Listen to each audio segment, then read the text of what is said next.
शंकर का जो भगत होता है ना, शिव का जो उपासक होता है ना, उसकी एक लक्ष्यता रहती है कि भगवान अगर मुझे देगा ना तो मैं इतना प्रदान कर दूंगा। मैं भगवान अगर मुझे देगा ना, जैसे आपसे बार बार कहते हैं कि भगवान शंकर से एक प्रार्थना जरूर करना, इस कार्तिक के महीने में मेरे कुबेरेश्वर महादेव से, महाकाल राजा से, विश्वनाथ से कहकर जाना कि बाबा मेरे जीवन में एक बार धन ऐसा देना कि मैं भी दोनों हाथों से लुटाकर इस शिव महापुराण की कथा को करवा सकूं।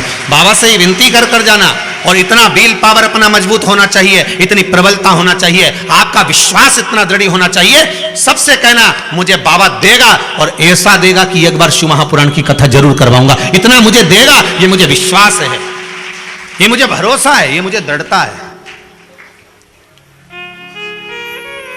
छोटा मोटा विश्वास लेकर मत जाना। अरे किसी के पास जाओ ना तो उसके पास में जरा भारी बनकर जाना है, ऐसे हल्के वल्के बनकर नहीं जाना है।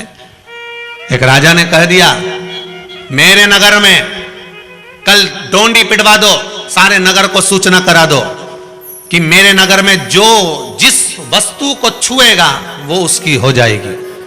सारे नगर के लोगों ने तैयारी कर ली। सुबह उठते से मैं तो राजा का रथ छूंगा, कोई के मैं घोड़ा, कोई सोचे हार, कोई के धन, कोई के महल, कोई के दौलत, कोई के अटारी, कोई के जमीन, कोई के पुष्प वाटिका, सारा। तो कोई के राजा की रानी सुंदर में उके छूलूंगा।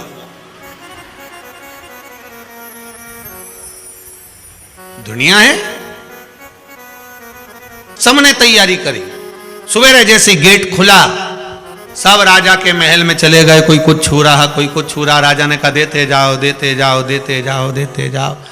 आखिरी में एक छोटा सा लंगोट लपेटा हुआ छोटा सा बच्चा, कोई साधु सा, कोई तपस्वी था, आया और राजा के सिंहासन पर चढ़ गया और राजा के सिर पर हाथ रख दिया, छू लिया। बस राजा ने कहा ब्राह्मण देवता, ए गुरुवर, ए सन्यासीवर, ए योगीवर, आपको सिंहासन चाहिए? नहीं। आप और कुछ वस्तु छू लो, जो आपको चाहिए ले जाइए। नहीं, मुझे आप चाहिए। मैंने आपको छुआ है। राजा ने कहा महाराज आप मुझे छुए, बाकी की वस्तुओं को क्यों नहीं छुआ? संत योगी सन्यासी तपस्वी कहता है जब राजा ही मेरा हो जाएगा तो वस्तु तो वापस इकट्ठी हो जाएगी। राजा मेरा होना चाहिए जिसकी आज्ञा चलती है। राजा मेरा होना चाहिए जिसकी आज्ञा चले। एक बार ताली बजाए तो सेना सामने। उन्होंने ये नहीं किया कि सेना को छू ले, तुम्हें जो चाहिए वस्तु वो छू लीजिए। अब राजा को उसने छू लिया। अब राजा कह दे कि मुझे ला कर दो, राजा कह दे कि वापस धर दो, तो ये तो राजा के ऊपर आधारित है। तो राजा को अगर छू लिया तो राजा तुम्हारे कहने पर। उसी तरह हमें कहीं नहीं जाना। अगर हमारा विश्वास दृढ़ है, हमारा भरोसा पक्का है, तो हमें देव अधिदेव महादेव का स्पर्श अर्थात शंकर भगवान के शिवलिंग को छूना है। राम मंदिर में जाओगे तो राम जी को नहीं छू पाओगे, कृष्ण मंदिर में जाओगे तो द्वारकाधीश को नहीं छू पाओगे। कौन गया द्वारका जी और छू कर आया भगवान को? किसी भी मंदिर में जाओगे आप भगवान को नहीं छू पाओगे। केवल दुनिया में एक ही मंदिर है और वो है भगवान भोलेनाथ जी का। आराम से बैठे हुए हैं, तुम्हारी मर्जी पड़े जब आ जाना और छू के चले जाना, पानी लोटा भर चढ़ा जाना। अलमस्त होकर बैठे एकांत में, तुम्हारी मर्जी पड़े तब छुओ। क्योंकि भगवान कहते हैं दुनिया के लोग उसको उज्जैन का क्या कहते हैं? उज्जैन का राजा कहते हैं। काशी में उसे काशी का राजा कहते हैं। सोमनाथ में उसे सोम का राजा कहते हैं। केदार में उसे पहाड़ों का राजा कहते हैं। वो जगत का राजा है। उसका मात्र स्पर्श कर लेना ही समझ लेना कि कोई वस्तु तुम्हें बाकी की छूने की जरूरत नहीं, मांगने की जरूरत नहीं। वो तुम्हारा हो गया, तुम उसके हो गए। फिर क्या दिक्कत है?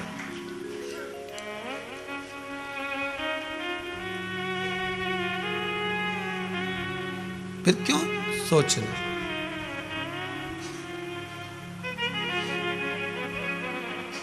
फिर कहीं सोचने की जरूरत ही नहीं पड़ेगी।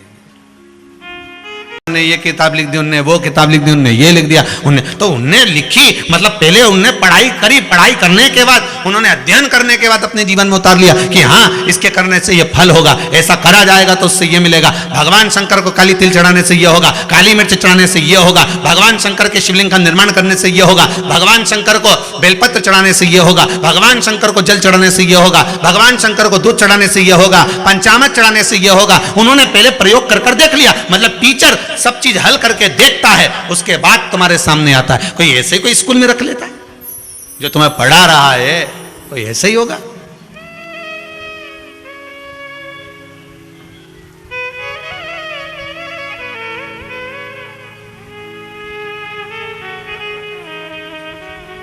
कुछ तो दिया होगा उस परमात्मा ने, और कर कर देखो। उस टीचर ने लिखा, वेद व्यास जी ने इस पोथी को लिखा तो पूरा अनुभव कर कर लिखा, पूरा अनुभव।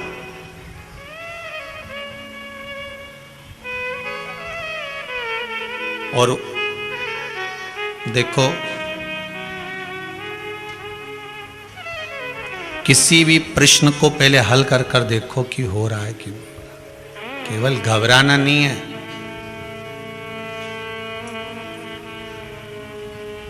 केवल घबराना नहीं है। जो समुद्र के किनारे पर चलते हैं उनको बड़ा आनंद आता है मॉर्निंग वॉक के टाइम पर, क्या हवा आ रही है, कितनी अच्छी लहरें चल रही है। पर वो चलने वाले को ये नहीं मालूम कि वो जो नहा रहा है ना समुद्र की लहरों में, उसको देखकर इसका जीवड़ा कुड़ता कितना अच्छा नहा रहा है। पर जो नहा रहा है उसके मन में आता है कि मैं नहा तो रहा हूं, परंतु एक वो अंदर गोता लगा रहा है समुद्र के अंदर, उसको कितना मजा आ रहा होगा। जो गोता लगाना चालू करा तो उसके मन में आया एक बिल्कुल नीचे तक जा रहा है और इतनी नीचे पहुंच गया कि वहां से सीप में से मोती लेकर आ रहा है। बस हमें भी वही करना है, केवल किनारे तक नहीं रहना। केवल शिव महापुराण को केवल यहां से सुनी, यहां से निकाल दी, बच्ची कुछ ही थी, कपड़ा में से झटकार दी। घर पहुंचे तो लोगों ने पूछा क्या गई थी, कहां गई थी? सियोर गई थी। क्या करने? कथा सुनने के लिए। क्या लेके आई? खिचड़ी का प्रसाद।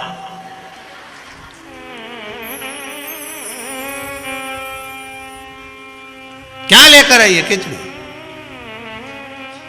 उसको कहना मैं केवल किनारे तक नहीं रही, मैं समुद्र में डुबकी लगा कर आई हूं। इस भव सागर से निकलने के लिए इस भागवत, शिवपुराण, रामायण, गीता जैसे समुद्र में डुबकी लगाना पड़ेगा, तब मोती निकल कर आएगा। पहले भी कथा में कहा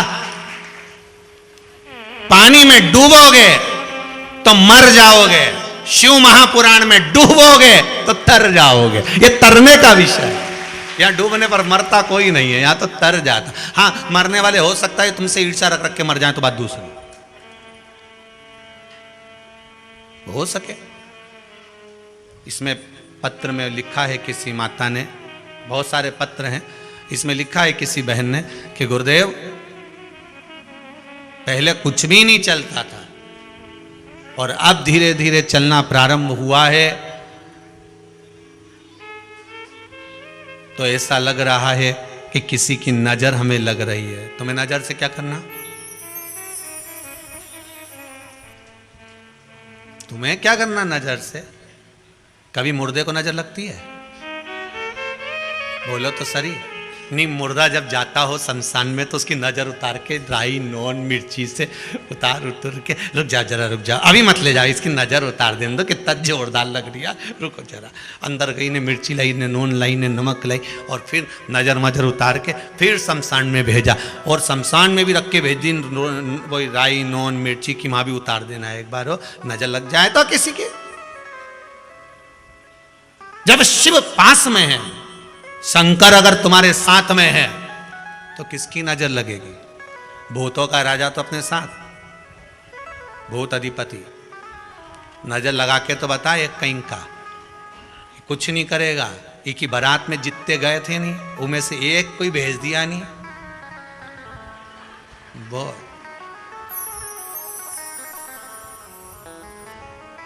और आप सबको मालूम है बारात में कैसे कैसे गए थे। किसी के 12 हाथ, किसी के हाथ ही नहीं, किसी की छाती तो मुंह ही नहीं, गर्दन ही गर्दन, और किसी किसी का इतना इतना शरीर तो नीचे से गायब ही हो गया, किसी का पांव नहीं तो रेंग के चल रहा। कितना विचित्र। शंकर भगवान की बारात गई और देवताओं ने कहा भी, खूब कहा कि साहब ऐसे बाराती लेकर जा रहे हो। भगवान बोले ऐसे जा रहे हैं, यही सबसे बड़ा आनंद का भाव है। तुम्हारे यहां सब वीआईपी को बुलाते हैं, हमने इनके ही बुलाया। तो शादी में ये क्या काम करेंगे? शादी में तो अच्छा काम का व्यक्ति होना चाहिए। शंकर भगवान बोले ये जो करेंगे वो तुम भी नहीं कर पाओगे। अच्छा क्या करेंगे ये? तो कि जब त्रिलोकी का नाथ कैलाश अधिपति शंकर बिहाने जा रहा है तो 33 कोटि देवता इतनी भीड़ बढ़ाएंगे और हिमालय राज की नगरी में इतनी भीड़ मुझे देखने के लिए टूट पड़ेगी, तब रास्ता तो यही बनाएंगे। तो कि रास्ता कैसे बनाएंगे? शिव जी बोले अब आगे चल के देखो तो सही, चलो जरा। शिव जी की जब बारात चली, देवता सब आगे आगे 33 कोटि, तो सारे हिमालय राज की नगरी में भीड़ अपार, निकलने की रास्ता नहीं। और क्या जोरदार बारात, क्या जोरदार बारात। इतने में शंकर जी ने कहा हमारा नंदी फंस गया। तो एक ढाकनी के बुलाया जी की 12 आंख थी, गज भर की जीवान, रेंग के चल रही थी। इसके किया जरा रोड तो साफ करो। जो पहुंची तो जितने ऊपर से देख रहे थे सब टपक गए नीचे, नीचे रास्ता साफ। भगवान बोले ब्रह्मा जी से देख लो, तुम देखो कितना जोरदार। इतनी जल्दी कोई रास्ता साफ कर सके? रास्ता तो जब साफ होता है जब एकदम भीड़ होता है। किसी किसी के एक बार कजन ना जाने कहाँ की कथा थी, ध्यान नहीं आ रहा।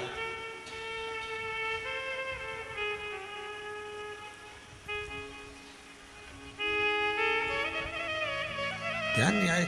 हैदराबाद के श्याम मंदिर, खाटू श्याम मंदिर की कथा, चप्पल बाजार में है।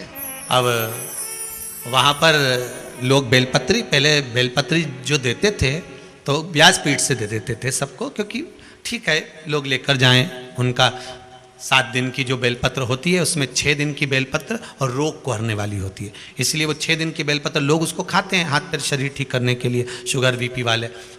और 7वें दिन की जो बेलपत्र होती है वो बरकत के लिए होती है। ये नियम है शिव महापुराण का, प्रयास रहता है। तो अब वहाँ पर बेलपत्र सबको दे रहे, तो भीड़ भी बहुत। अब लाइन से आते जाओ, लेते जाओ, जाते जाओ। अब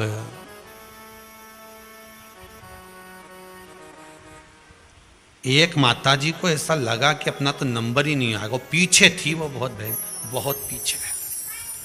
अब उन्हें क्या राम जी लीला रची, और उनके तो आ गए महादेव, जो चिल्लाए। तो आधे तो जो खड़े थे सब पीछे, जान दो आगे, जान दो, जान दो। और वो यूं हिल के सबसे आगे हो गई।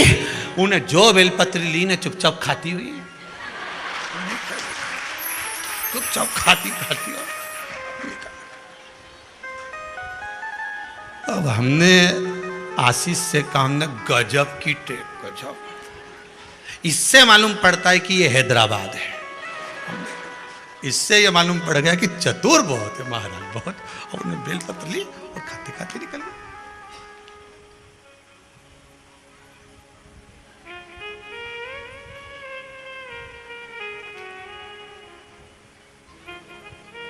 अब वो रास्ता कैसे साफ होना है ये तो शिव जी जानते हैं, मार्ग कैसे सुलभ होना है शंकर जी जानते हैं। बहुत बांधा है ना आपके जीवन में, बहुत तकलीफ है ना आपके जीवन में, बहुत कष्ट है ना आपके जीवन में, बहुत रोग बीमारी, सारी दुनिया की अड़चन आपके जीवन में है ना। होन दो, शंकर जी की शादी हुई रही, बारात जा रही है, कितनी अड़चन आई है साहब, कितनी अड़चन। पर एक सामने तो आ जाए, आके बताए। शंकर जी की कथा कहती है, शिव महापुराण की कथा कहती है, आपके जीवन में कितनी अड़चन, कितनी प्रॉब्लम, कितनी भी हो, घबराना नहीं। आप शंकर के उपासक हो, शंकर की कथा सुन रहे हो, नजर वजर सब जाने दो, शिव जी की आराधना में लगे रहो, रास्ता अपने आप क्लियर होता चले जाएगा, आगे बढ़ते चले जाओगे। बांधा कितनी भी हो हटती चली जाएगी। आप विश्वास रखकर अग्रण्य होते जाओ, आप विश्वास रखकर आगे बढ़ते जाओ। जितना विश्वास रखकर बढ़ते जाओगे उतना सुख पाते जाओगे। अब ये मत कहो कि नजर लग रही है ना जाने किसी की, हमारा तो काम धंधा चल गया बड़े, तो चलने दो ना, तुम काय को बोलो नजर लग रही, तुम्हें क्या करना नजर लग रही।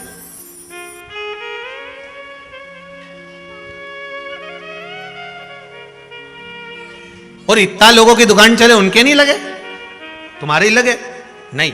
ये सब विचार निकाल दीजिए, तुम तो बस भगवान की भक्ति में लग जाओ, भगवान की भक्ति।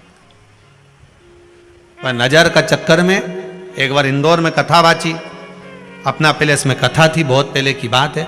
अब वहाँ कथा में हमने श्रीमद् भागवत में कह दिया कि यशोदा मैया लाला की नजर उतारी थी, गाय के बछड़े की पूंछ पकड़ी, ऐसी 21 बार घुमाई, बछड़े में धब दी, बछड़ा भाग गया, समझो नजर भाग गई। यशोदा जी ने उतारी थी। अब हमको क्या मालूम था, एक अम्मा सीख के चली गई, उन्हें अपने छोरा की उतारी। अब जो छोरा की उतारी तो गाय ने सींग मार दिया। अब वो एम बाय हॉस्पिटल में पड़ी रही। अब जजमान बोले साहब, वो अम्मा आती थी ना, वो आगे आगे बैठती थी, उनके गाय ने सींग मार दिया, तो वो एम बाय हॉस्पिटल में पड़ी। हमने कहा चलो मिल के आ जाए। अब वो गाड़ी में बैठ के उससे मिलने गए तो हमने कहा अम्मा हर हर महादेव। अम्मा बोली आग लग जाए। अब हमने तो कहा अपन तो प्रेम बस बोले कि हर हर महादेव, अब क्या आग लग जाए। हमने कहा अम्मा क्या हो क्या गया, तुमने किया था कि गाय की पूंछ पकड़ के ऐसी नजर, गाय ने सींग मार दिया। हमने कहा अम्मा हमने तुमसे ये थोड़ी ना कहा था कि तुम गाय से नजर उतारो, वो तो यशोदा कन्हैया की उतारी थी, तू गाय को उतारने गई। कई लोग उल्टा पुल्टा कर लेते हैं, उनके मन में वो कथा तो सुने पर ये ध्यान नहीं रखे कि करना क्या है, उसको सही तरह से करोगे तो और वो जो यशोदा जी कर सकती हैं वो आप कर सकते हो क्या? कौन कर सकता? अब विश्वास अगर दृढ़ी है, वो ब्राह्मण का विश्वास दृढ़ी था, बहुत दृढ़। और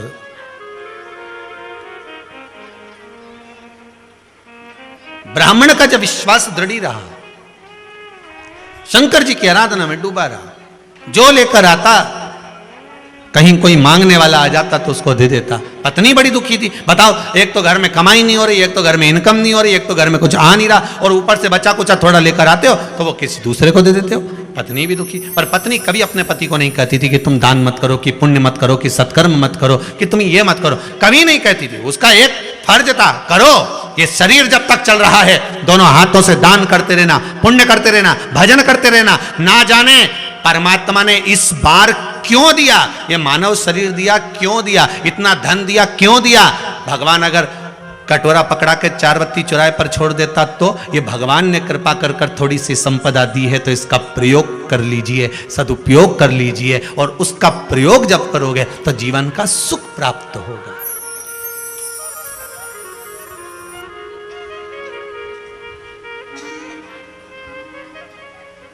एक होता है गुणवंत, क्या होता है? गुणवंत। एक होता है धनवंत, एक होता है शीलवंत, एक होता है भगवंत, एक होता है श्रीमंत। शिव महापुराण की कथा कहती है गुणवंत होना, धनवंत होना, श्रीमंत होना, गुणवंत होना, ये सब अपने हाथ में नहीं है। धनवान वो बनाएगा तब तुम बन पाओगे, गुणवान वो बनाएगा तब तुम बन पाओगे, शीलवान वो बनाएगा तब तुम बन पाओगे। शीलवंत, गुणवंत, धनवंत, श्रीमंत, ये सब बनना हमारे हाथ में नहीं है। पर शिव महापुराण की कथा कहती है एक तुम्हारे हाथ में है, भगवंत बनना तुम्हारे हाथ में है। तुम भगवान के भगवंत बन जाओ तो भगवान धनवंत भी बना देगा, श्रीमंत भी बना देगा, गुणवंत भी बना देगा, शीलवंत भी बना देगा, सब कुछ दे देगा।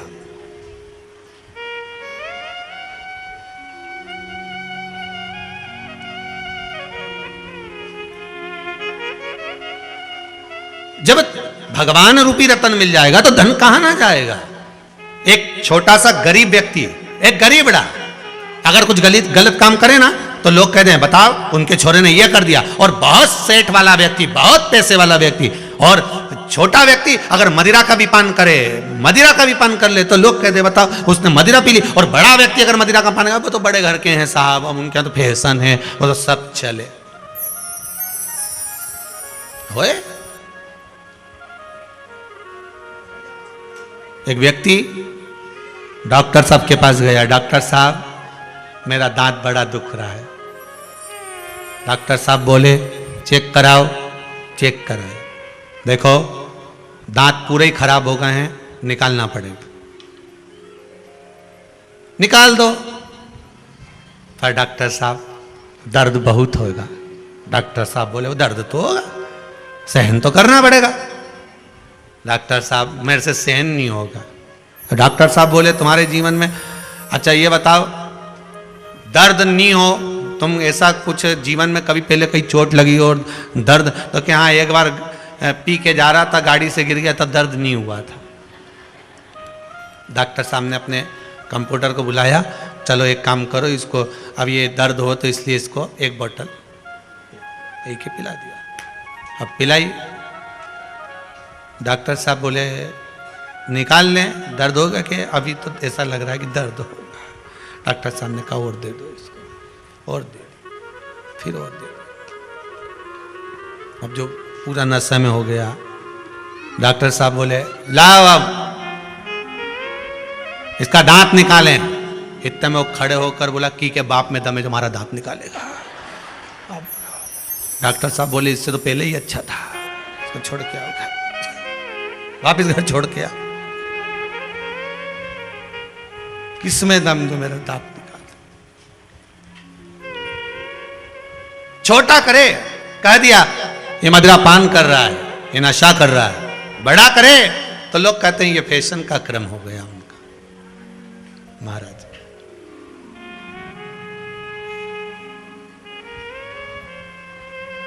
बहुत विचित्र है दुनिया के लोग। एक बात कहें, आप सुखी होकर दो रोटी अगर अच्छे से खा रहे हो ना, तो विश्वनाथ का धन्यवाद देते रहना कि बाबा तू बहुत दे रहा है, कोई कमी नहीं है, कोई कमी नहीं। भगवान को बारंबार धन्यवाद देते रहना कि तेरी कृपा है जो मिल रही है दो रोटी, ये बाप की कृपा से मिली। ब्राह्मण देव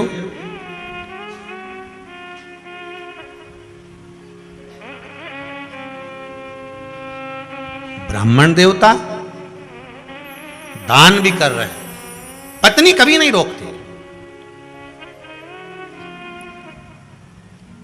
कभी नहीं रोकती। एक आज की पत्नी होती तो बात दूसरी। मनुष्य के शरीर में 1036 नाड़ियां होती हैं। कितनी? जम के बोलो जरा। 1036 नसें मनुष्य के शरीर में होती है।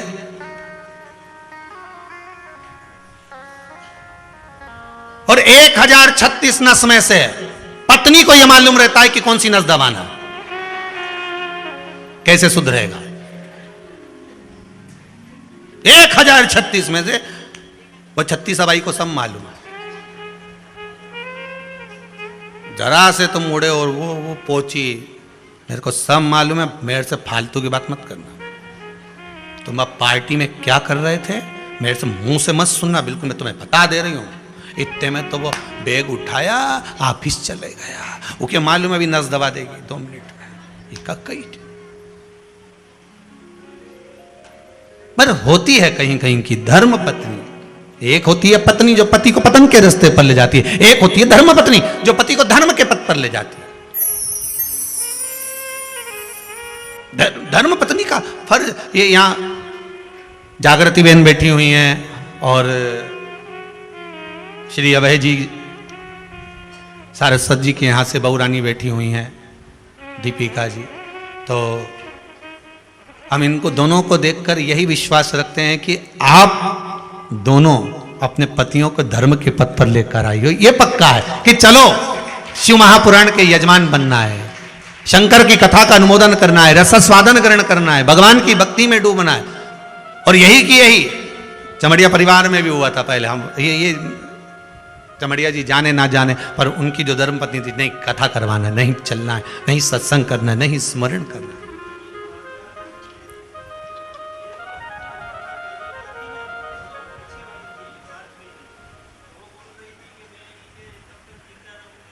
जरा माइक देना जरा।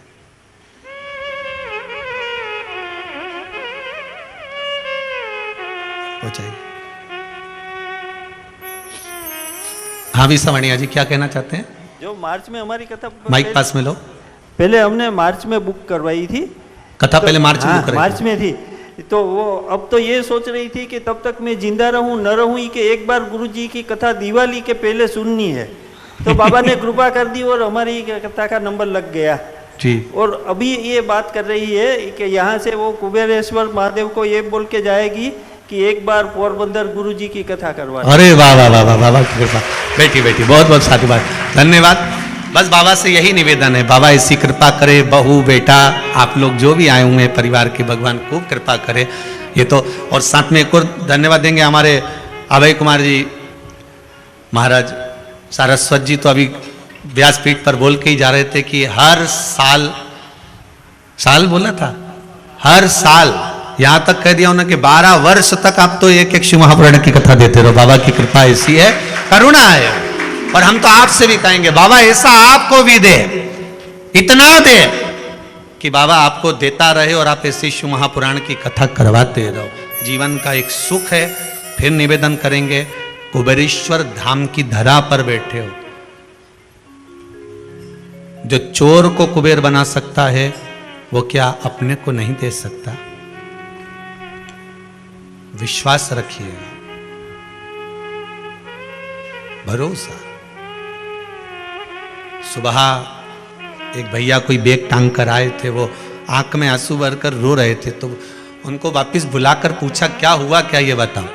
कहते हैं बस मेरी मम्मी ने बड़ा विश्वास रखकर मुझे यहां भेजा है। मेरी 3 बजे की ट्रेन से मुझे वापस जाना है, पर मेरी मां ने मुझे विश्वास रखकर भेजा है कि इस भूमि पर अगर गया है तो ये पक्का है कि कुछ ना कुछ बाबा भला करेगा। तो हमने कहा अगर विश्वास लेकर आए हो ना बाबू, अगर विश्वास लेकर पहुंचे हो ना, तो ये पक्का है कि वो हारने तो नहीं देगा। अगली बार तू आएगा तो तेरी आंखों में प्रसन्नता के अश्रु होंगे।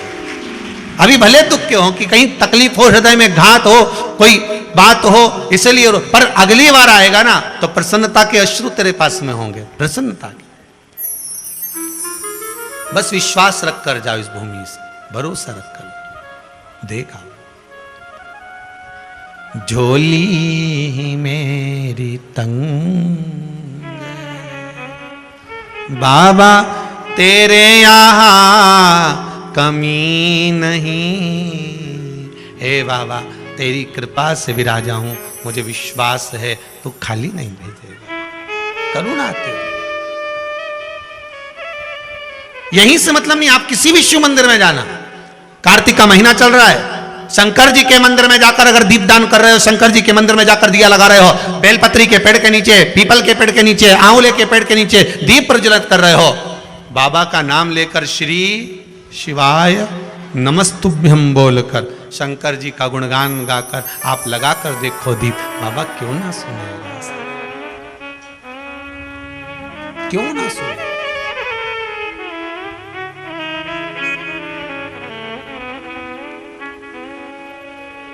महाराज ब्राह्मण देवता रो रही है, पत्नी बोल रही है क्या हो गया, आज आपके पास में देने के लिए कुछ नहीं है क्या?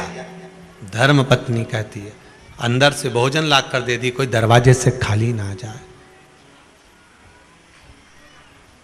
तुम्हारी कमाई का भोग पत्नी भी करेगी, बच्चे भी करेंगे। जो दुकान पर बैठकर कमाया, नौकरी कर कर कमाया, सर्विस कर कर कमाया, छल से कमाया कि बेईमानी से कमाया कि झूठ बोलकर कमाया कि कपट कर कर कमाया, तुम्हारी कमाई का भोग 1 का 2 कर कर कमाया, तुम्हारी कमाई का भोग पत्नी भी करेगी, बच्चे भी करेंगे। किस तरह से कमाया उसका धन का भोग पत्नी और बच्चे सब करेंगे, परिवार पूरा तुम्हारी कमाई का भोग करेगा। पर एक बात अपनी बुद्धि में बिठा कर रखना कि जिस तरह से कमाया है उसके कर्म का भोग ना पत्नी को भोगना पड़ेगा ना बच्चों को भोगना पड़ेगा, कर्म का भोग तू अकेला भोगेगा।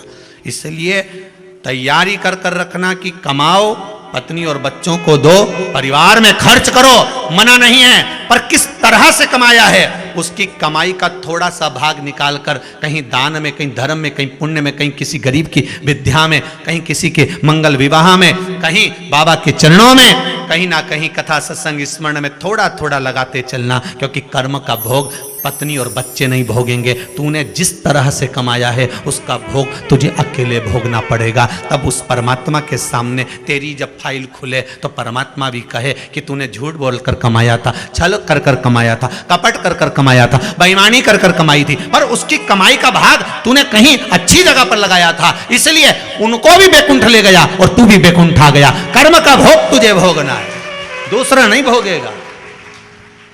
करो, तुम्हें जो करना है करो, पर भोगने के पहले, देने से पहले उसमें से अगर 100 रुपए पत्नी को दे रहे हो कि ले अलमारी में रख दे, कमा कर लाया हूं, नौकरी का आया है, सर्विस का आया है, रखो अलमारी में कि बच्चों की पढ़ाई में लगाएंगे, विद्या में लगाएंगे, ये सामान लाएंगे, धनतेरस पर जाएंगे तो ये सामान, उससे पहले उसमें से कमाई निकाल कर थोड़ी सी अलग रखना कि ये सत्कर्म में लगाना है, मैंने लेकर आया हूं, सत्कर्म में लगाना।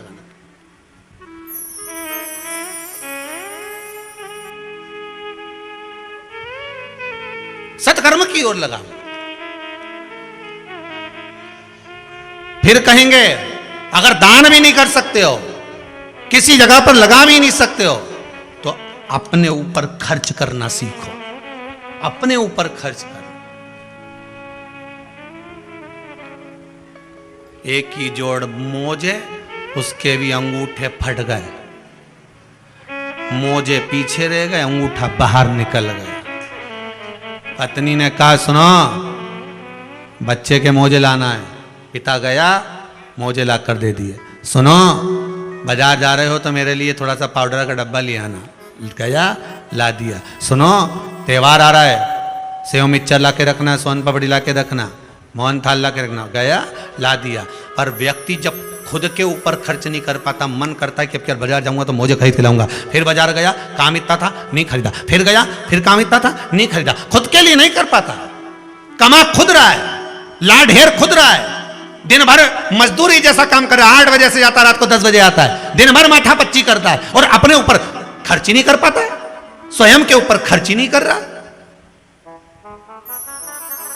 कमा कमा कर थक गया, 60 की आयु हो गई, अब मन में सोचा अब दिल से खाऊंगा। अब दिल से खाने के लिए जैसे ही बैठा, पत्नी से कहा जा जरा सा हलवा बना ले, अच्छा देसी घी का, ऐसा देसी घी का हलवा बना। अब जब शरीर काम का था, खाने का समय था, तब खा नहीं पाए। अब 60, 65, 70 में बोला कि देसी घी का हलवा बना ले, तो मुंडा में एक बादाम आई, 4 घंटा तक चलती रही, क्योंकि सोफा सेट तो था ही नहीं, सारा मुंडा का दांत तो निकल ही गया था। एक बादाम मुंडा में ऐसी आ गई हलवा की, सब लोग हलवा खा के चले गए, नहीं मुंडा में दांत में बस केवल एक बादाम ही निकल रही। तो इतने में बहू ने कहा क्यों पापा तुमने ये हलवा नहीं खाया? खाऊं तो सरूं, परंतु ये एक ऐसी भरी है, तो ये बादाम के फिर निकाल दो, हलवा खा लो। 400 रुपए किलो की बादाम, सुबह से डली 9 बजे से 11:30 बजे गली, तब जाके अंदर पहुंची, हलवा ही ठंडा हो गया। जब दांत थे तब चने नहीं थे, जब चने थे जब दांत नहीं थे। अभी भी कुछ नहीं बिगड़ा तुम्हारा, सुधर जाओ रे भेरू, सुधर जाओ, अभी भी कुछ नहीं बिगड़ा। फिर कहेंगे जीवन का कोई भरोसा नहीं है, कोई भरोसा, क्या भरोसा। समा बुझ जाएगी जलते जलते, मारा चलिए, दम निकल जाएगा रोशनी का, क्या भरोसा, क्या भरोसा। सोचो, सब दुनिया के लोग समय समय पर आने वाले हैं, सारी दुनिया के लोग समय समय पर। ठंड आती है तो स्वेटर निकल जाते हैं, बोलो सही है गलत है? इतने दिन के धरे धराए अलमारी में पैक फंसे हुए पेटी में से निकालना पड़ते, ठंड आई स्वेटर निकल गए। उसी तरह जैसे ही तुम्हारे यहां संपदा आई, ढेर सारे निकल गए। हमारा काका जी का छोरा है, हमारी बुआ जी का लड़का है, हमारा नाना जी का छोरा है। ये स्वेटर की तरह है, ठंड आई तो स्वेटर निकले, जब धन आया तो दुनिया के लोग निकले। जैसे ही तुम्हारे पास पद प्रतिष्ठा सम्मान आएगा, ढेर तुम्हारे अपने हो जाएंगे, ढेर, किसी को बनाना नहीं पड़ेगा। ठंड आते से स्वेटर निकल जाए, उसी तरह ये निकल जाए।